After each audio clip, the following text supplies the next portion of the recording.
Class is now in session. I'm Professor Hockey, and today we're discussing Game 16 of the regular season between the San Jose Sharks and the Dallas Stars, in which the Sharks have won 5-4. The Sharks snap a 5-game losing streak, or a 5-game winless streak. I know a lot of people like to put it, considering the Sharks did accumulate at least a couple of points over that streak due to some shootout losses, but finally they find themselves back in the win column, and this was an extremely strange game here tonight for a multitude of reasons. The first of which was the fact that the Sharks actually managed to win, which, considering the Sharks came into this game with a 3-9-3 record, that's pretty strange for sure, but also how this game actually ended out playing throughout this one. The first period, it was actually relatively close. In fact, I would say that the Sharks were the better team through the first 20 minutes of this game. They gave up the first goal from Jamie Benn to give the Stars the 1-0 lead, but they would tie it up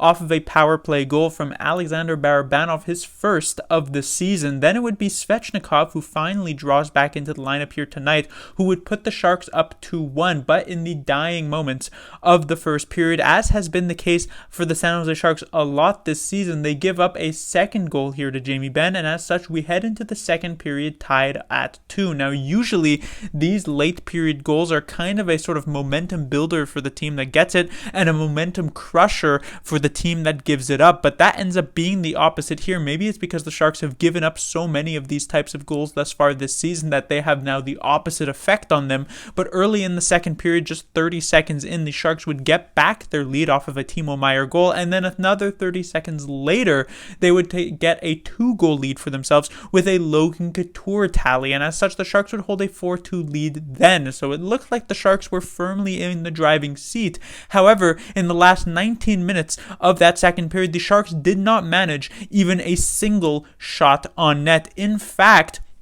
they only managed to get a single shot attempt in that last 19 minutes of the second period, meaning only a single puck went into the direction of the net, and it didn't even actually end up hitting the Dallas Stars goaltender. So after the Sharks got this 4-2 lead, the foot went completely off the gas, and not just that, they put the whole entire car into park at that point. There was absolutely zero push and offensive play from the San Jose Sharks, and yet they managed to hold that 2-goal lead for the rest of that middle frame.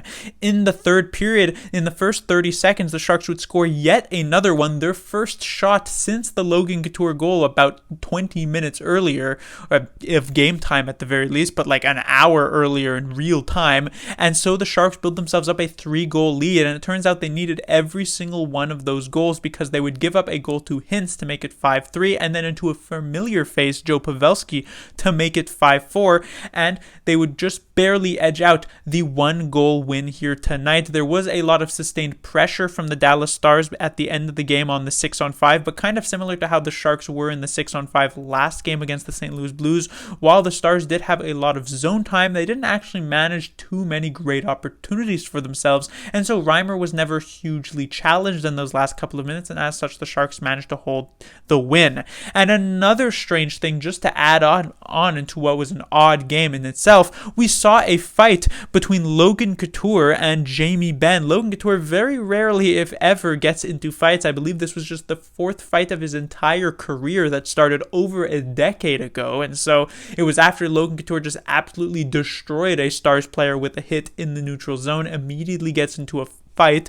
Now, I should kind of add like air quotes around that, because this was barely, if even, a fight, but the gloves did come off and they got 5-minute penalties for it, so it does qualify at the very least. On to the players to talk about here. Once again, leading the way for the San Jose Sharks as we return to normalcy thus far this season is the Meier-Hertl line, featuring Kevin Labanc. Both Meier and Hertl obviously leading the way in that regard. In fact, many of the Sharks' chances, which were very few and far between in those last 40 minutes, came pretty much off of these amazing efforts from both of these two players, right? It would come like every 5 or so minutes, suddenly Meier or Hertl would get a great opportunity. There was that breakaway in the third period by Timo Meier where Ottinger had to come up with a big save to keep the Sharks just at 5 goals. But Labanc, even though he's kind of tertiary on this line, is still doing his part for sure. contributing a decent amount, had a very nice assist on Meyer's goal that made it 3-2 San Jose, so he continues to be a decent look on this top line, which is just absolutely leading the way for the San Jose Sharks. It was the only really consistently somewhat effective line for the San Jose Sharks. The other three lines, the second line wasn't terrible, but definitely the bottom six needed a lot of work done. The second line, when it comes to them, Barabanov, Couture, and Matt Nieto, they had a decent enough first period, and we saw Couture, of course, get that goal early on in the second period, and Barabanov, though it was on the power play, getting his first of the year was definitely nice for himself to give him a bit of confidence. But we saw a substitution at some point in the second period where Nieto was dropped down to the fourth line, and the goal scorer Svechnikov was moved up to the second line, and I'll have a bit more about Svechnikov when I get to the fourth line, because his story continues to be extremely odd thus far this season. But when it comes to the second line here, they're doing some decent things. They're getting a couple of good chances for themselves, but it's not super consistent at all. And we saw David Quinn finally make some sort of lineup adjustment to try and make it work, though by the third period, Nieto was put back onto the second line, and that will continue to be a sore spot for the San Jose Sharks because of that. But at the very least, the second line is better than this absolutely dismal third line that the San Jose Sharks are icing here. So we saw a couple of substitutions in this game.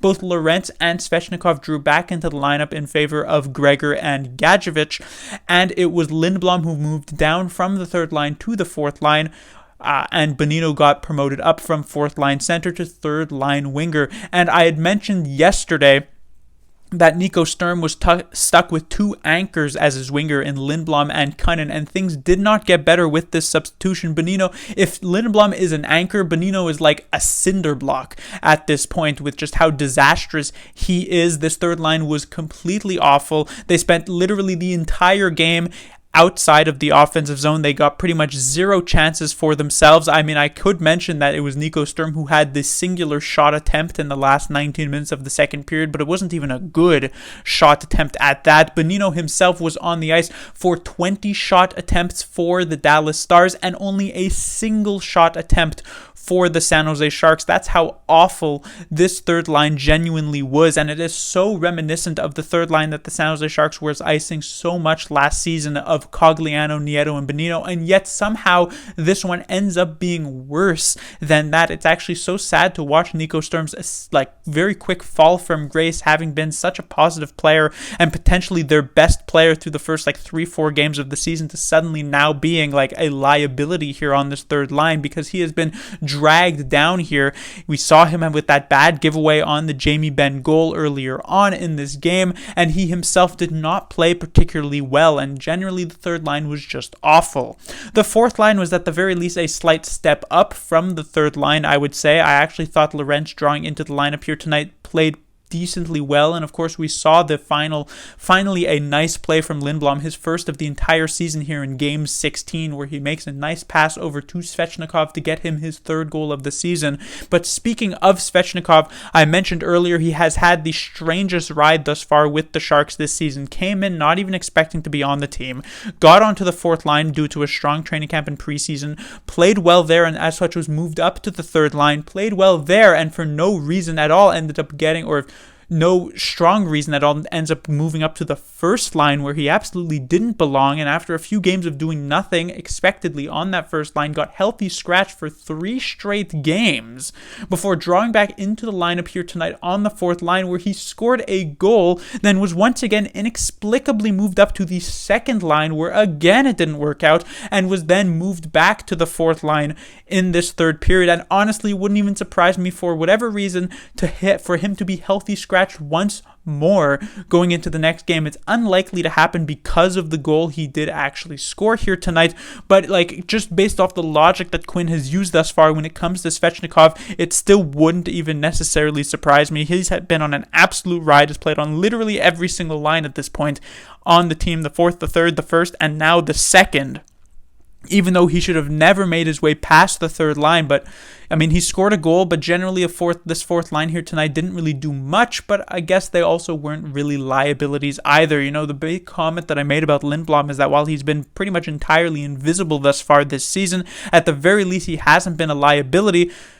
But then when it comes to someone like Nick Bonino, he has been. On the defensive side of things, I mean, obviously this game doesn't look particularly good for the San Jose Sharks, even though they did actually win because of the fact that they found themselves hemmed into their own zone for the last 40 or so minutes of this one.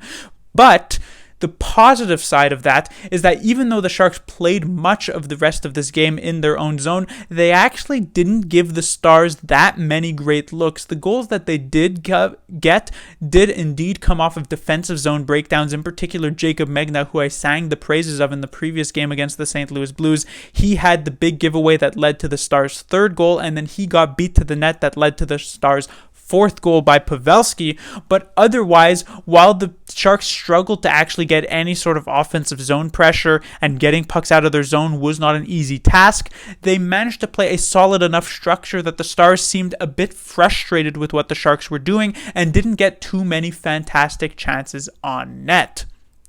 Finally, when we have Reimer here between the pipes, it was definitely an improvement from what we saw from Kähkönen just yesterday, but still not as great as we had been seeing in the earlier parts of the season.